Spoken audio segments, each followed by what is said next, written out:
এমনকি হিরো আলমের মেয়ে লাইভ এসে সোশ্যাল মিডিয়াতে টেলিভিশনের সামনে বলেছে যে আমার বাবা তো জীবনে বহু ভুল করছে, বহু অন্যায় অপকর্ম করেছে, এই জন্য দুধ দিয়ে গোসল করে পবিত্র হচ্ছে।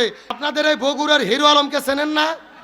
আপনাদের আসনেই তো এমপিতে দাঁড়িয়েছিল, ভুলে গেছেন? গত 3 দিন হলে প্রতিদিন সে দুধ দিয়ে গোসল করতেছে। কারণ কি? গত 2 দিন আগে গায়ের মধ্যে দুধ ঢেলে দিয়ে বলতেছে আমি আমার স্ত্রী রিয়ামণিকে একেবারে দুধ দিয়ে গোসল করে তালাক দিলাম। আবার আজকে নতুন করে বগুড়াতে দুধ দিয়ে গোসল করে বলতেছে জীবনে বহু ভুল করেছি, দুধ দিয়ে গোসল করে পবিত্র হতে চাই। এমনকি হিরো আলমের মেয়ে লাইভ এসে সোশ্যাল মিডিয়াতে টেলিভিশনের সামনে বলেছে যে আমার বাবা তো জীবনে বহু ভুল করছে, বহু অন্যায় অপকর্ম করেছে, এই জন্য দুধ দিয়ে গোসল করে পবিত্র হচ্ছে।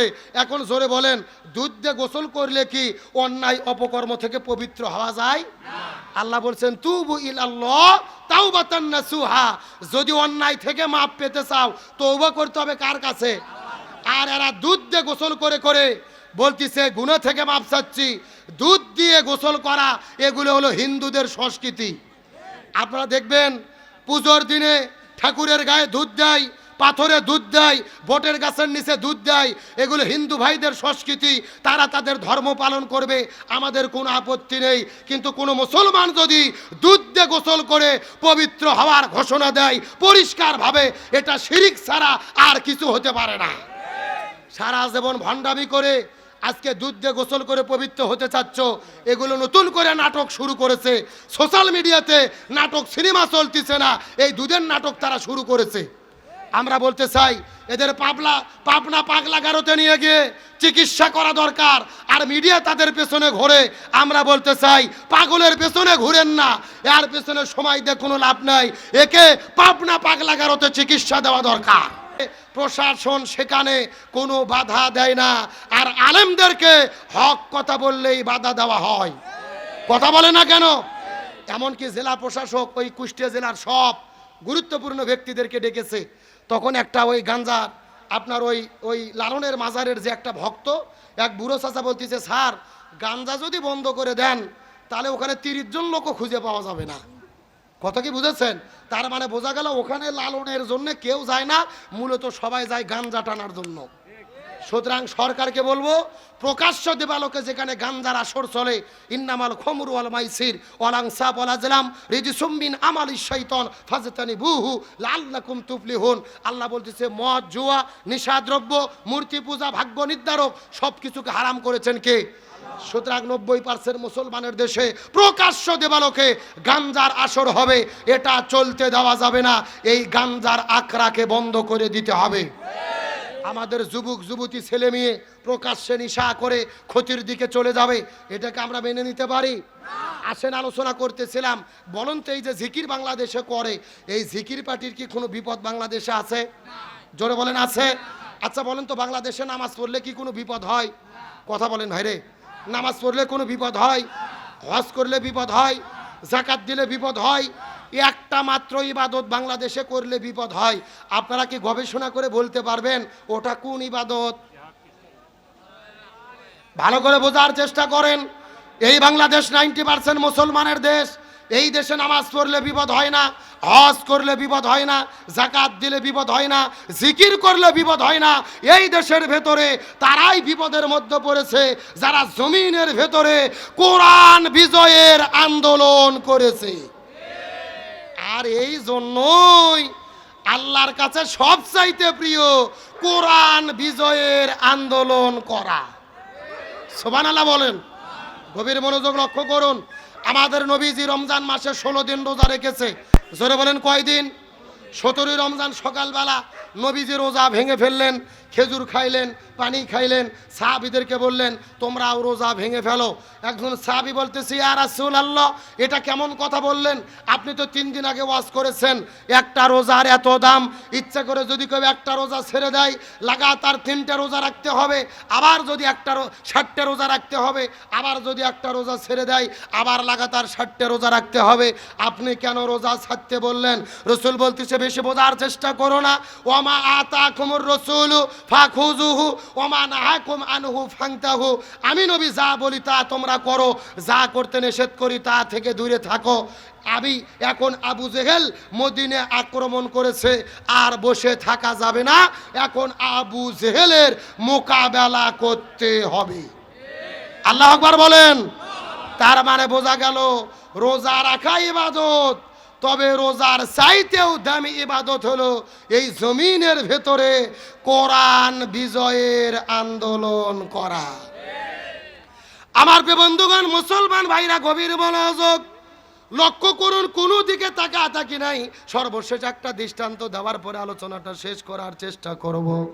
আমাদের নবীজির চাচা, নবীজির সাহাবী হযরত হানজালা রাদিয়াল্লাহু তাআলা নতুন বিয়ে করার পরে ওই বউটাকে নিয়ে যখন তিনি বাসর ঘরের মধ্যে চলে গেছেন, ওই বাসর ঘরে যাওয়ার পরে স্ত্রীকে নিয়ে ওই বাসর ঘরের মধ্যে প্রেম ভালোবাসা শুরু করে দিয়েছে, স্ত্রীর সঙ্গে মহব্বত করা শুরু করে দিয়েছে।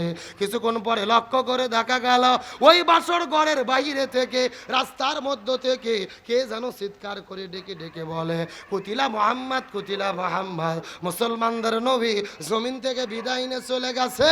হানজালাই কথা শোনার পরে ওই বাসর ঘরের মধ্য থেকে বের হওয়ার পরে, তরোয়ালটা নেওয়ার পরে যখন বাসর ঘর থেকে বের হয়ে দৌড়ানো শুরু করলেন জিহাদের ময়দানে, পেছন দিক থেকে বেবি টেনে ধরে ডাক দিয়ে বলে, ওগো প্রাণের স্বামী, আপনি যুদ্ধের ময়দানে চলে যাবেন, আমার কোনো আপত্তি নাই, কিন্তু আপনার তো ফরজ গোসল বাকি আছে, আপনি গোসলটা বাকি রেখে কেমন করে জিহাদের ময়দানে যাবেন জানতে চাই। এমন সময় হানজালা ডেকে ডাক দিয়ে বলে, বিবিরি, গভীর মনোযোগ ভালো করে বোঝার চেষ্টা করে দাও। আমাদের নবী উহুদের ময়দানে যদি যুদ্ধ করতে করতে শহীদ হয়ে চলে যায়, আর হাসরের ময়দানে আল্লাহ যদি আমার কাছে জিজ্ঞেস করে বলে, হানজালা, মুসলমানদের নবী উহুদের প্রান্তরে শহীদ হয়ে গেল, তুমি বাসর ঘরের ভেতরে কেমন করে সময় পার করলা, আমি তখন আল্লাহর কাছে কেমন করে হিসাব দেব। মুসলমানদের নবী যদি বিদায় না চলে যায়, আর হাসরের ময়দানে আল্লাহ যদি আমাকে জিজ্ঞেস করে বলে, এ হানজালা, তুমি বাসর ঘরের মধ্যে কেমন করে সময় পার করলা, আমি তখন কেমন করে হিসাব দেব। এই কথা বলার পরে হানজালা ওই বাসর ঘরের মধ্য থেকে হাতের মধ্যে তরোয়ালটা নেওয়ার পরে ফরজ গোসল বাদ দিয়ে চলে গেলেন তিনি যুদ্ধ করার জন্য ওদের ময়দানে। যুদ্ধ করতে করতে ফজর পার হলো, জোহর পার হলো, আসর পার হয়ে গেল, একদিকে ফরজ গোসল বাকি, আর একদিকে 3 ওয়াক্ত ফরজ নামাজ কাজা করেছে। আসর নামাজের কিছু সময় আগে লক্ষ্য করে দেখা গেল হানজালা কয়েকজন কাফেরকে বিদায় করার পরে পেছন দিক থেকে একটা ঘাতক আসার পরে হানজালার কাঁধের ওপরে আঘাত করে দিলেন, তার দেহ থেকে কাল্লাটা আলাদা হয়ে গেল, হানজালা জমিনের মধ্য থেকে শাহাদাত বরণ করে বিদায় নিয়ে চলে গেল। এ নন্দীগ্রামে মুসলমান, গভীর মনোযোগ, ওদের ময়দানে শুধু হানজালা নয়, নবীজির ৭০ জন সাহাবী বিদায় নিয়ে চলে গেছে। আজকেও যারা মক্কা মদিনায় হজ আর উমরা করার জন্য চলে যাবেন, ওই মদিনায় গেলে কিন্তু দেখা যায় উহুদ পাহাড়ের নিচে একই জায়গার ভেতরে ৭০টা সাহাবীকে আমার নবীজি দরদ মায়া করে মহব্বত করে করে আমার নবী নিজে হাতে ৭০ জন সাহাবীকে কবরস্থ করে রেখেছে। নবীজি ৭০ জন সাহাবী শহীদ হয়ে গেলেন। নবীজি ৭০ জন সাহাবীকে একত্রিত করে যখন দাফন কাফনের ব্যবস্থাটা করে দেবেন, লক্ষ্য করে দেখেন ওই মদিনার মধ্য থেকে একটা সুন্দরী মেয়ে কান্না করে করে নবীর কাছে আসার পরে বলে, ইয়া রাসূলুল্লাহ, আপনার কাছে এসেছি। রসুল ডাকতে বলে, তুমি বাসর ঘর থেকে তুমি কেন এখানে এসেছো, তোমার কাছে জিজ্ঞেস করি বলো তো দেখি। মেয়েটি বলে, ইয়া রাসূলুল্লাহ, আপনি কি আমাকে চিনতে পেরেছেন? আমি তো সেই মেয়ে, গতকালকে বিকেলবেলা আপনার সাহাবী হানজালার সঙ্গে আপনি যেই মেয়েটিকে বিবাহ করে দিয়েছিলেন, ও নবী, আপনার কি মনে পড়ে? হানজালার সঙ্গে আপনি যেই মেয়েটিকে বিবাহ করে দিয়েছিলেন, আমি তো সেই মেয়ে। আমাদের বিয়ে হওয়ার পরে রাতের বেলা বাসর ঘরের ভেতরে আমাকে নিয়ে হানজালা যখন বাসর করা শুরু করে দিয়েছে, রাতের বেলা রাস্তার মধ্য থেকে কে যেন ডেকে ডেকে ডেকে বলে, কুতিলা মুহাম্মদ, মুসলমানদের নবী বিদায় নিয়ে চলে গেছে। এই কথা শোনার পরে আমার স্বামী উদের প্রান্তরে চলে এসেছে। ওগো নবীজি আমি জানতে পেরেছি কিছুক্ষণ আগে আমার স্বামী জমিনের মধ্য থেকে বিদায় নিয়ে চলে গেছে।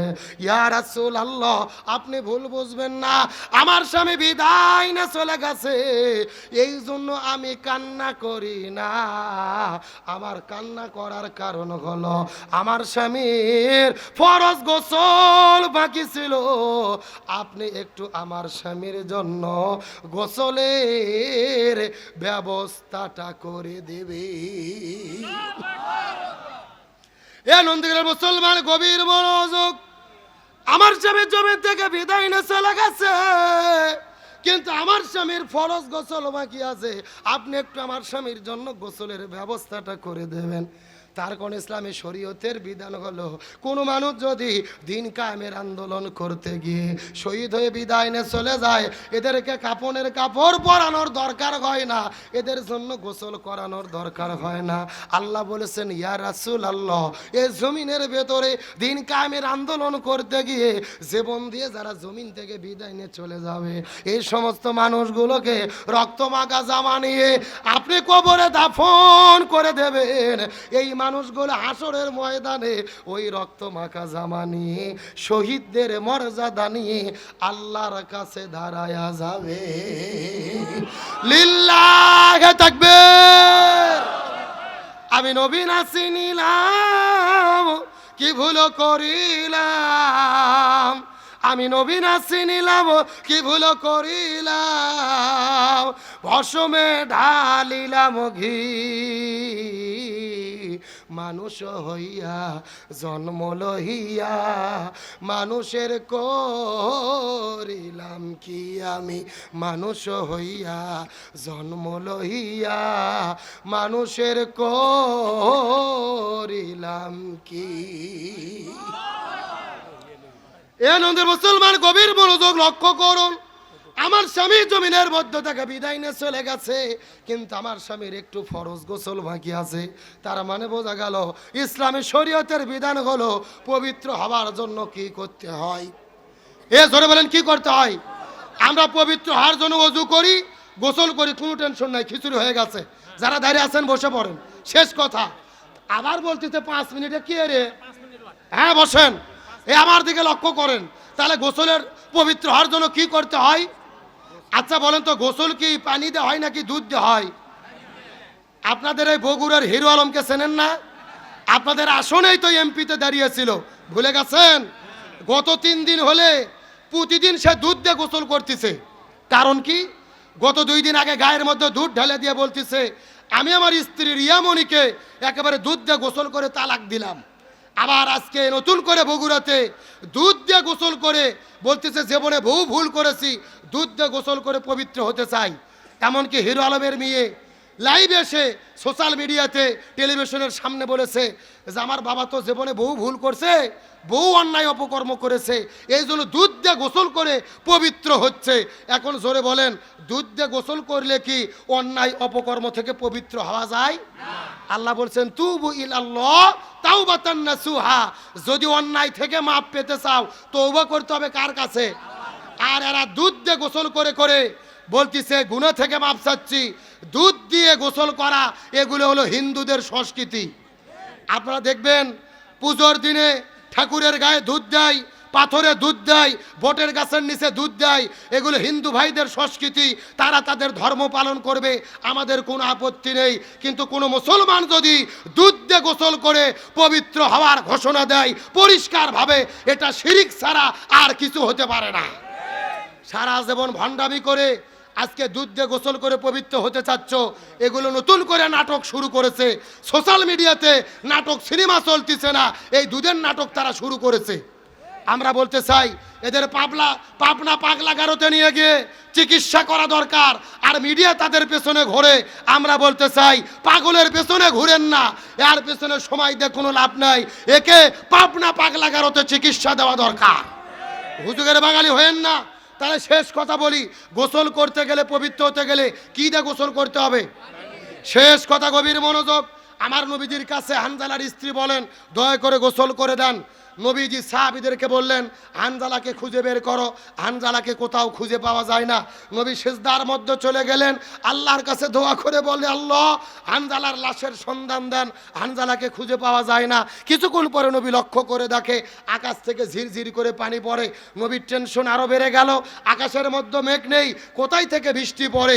আমার নবী আল্লাহর কাছে দোয়া করলেন, আল্লাহ হানজালার লাশের সন্ধান দেন। কিছুক্ষণ পরে আল্লাহর পক্ষ থেকে জিবরাইল আসার পরে বলে, ইয়া রাসূলুল্লাহ, মনের মধ্যে টেনশন নেবেন না, আপনার সাহাবী হানজালা বাসর ঘরের মধ্য থেকে বের হয়ে এসেছে। জিহাদের ময়দানে ফরজ গোসল বাদ ছিল, 3 ওয়াক্ত ফরজ নামাজ কাজা করেছে, কিন্তু দিন কায়েমের আন্দোলন করার জন্য আল্লাহ এত বেশি রাজি খুশি হয়েছে, ওই জান্নাত থেকে ফেরেশতা পাঠায়া আপনার সাহাবী হানজালার জন্য আল্লাহ হাউজে কাউসার আর জমজমের পানি দিয়ে আল্লাহ গোসলের ব্যবস্থা করে দিয়েছে। চিৎকার করে বলেন আল্লাহু আকবার। এ নন্দীগ্রামের মুসলমান, গভীর মনোযোগ। একদিকে ফরজ গোসল বাকি, আর একদিকে 3 ওয়াক্ত ফরজ নামাজ কাজা। দিন কায়েমের আন্দোলন করে জীবন দিয়ে শহীদ হয়েছে, আল্লাহ আসমানে ফেরেশতা দিয়ে গোসলের ব্যবস্থা করে দিয়েছে। তার মানে বোঝা গেল, ফরজ গোসলের চেয়ে, ফরজ নামাজের চেয়ে আল্লাহর কাছে সবচাইতে প্রিয় হলো এই জমিনের ভেতরে কোরআন বিজয়ের আন্দোলন করা। সুতরাং আজকের আলোচনা থেকে শপথ গ্রহণ করব, নবীজির সিরাতের শিক্ষা হলো, নবীর মূল মিশন এবং ভীষণ ছিল এই দিন কায়েমের আন্দোলন করা। সুতরাং আল্লাহ যতদিন বেঁচে রেখেছে, এই জমিনের ভেতরে শপথের কর্মী হয়ে ইসলামী আন্দোলন করব।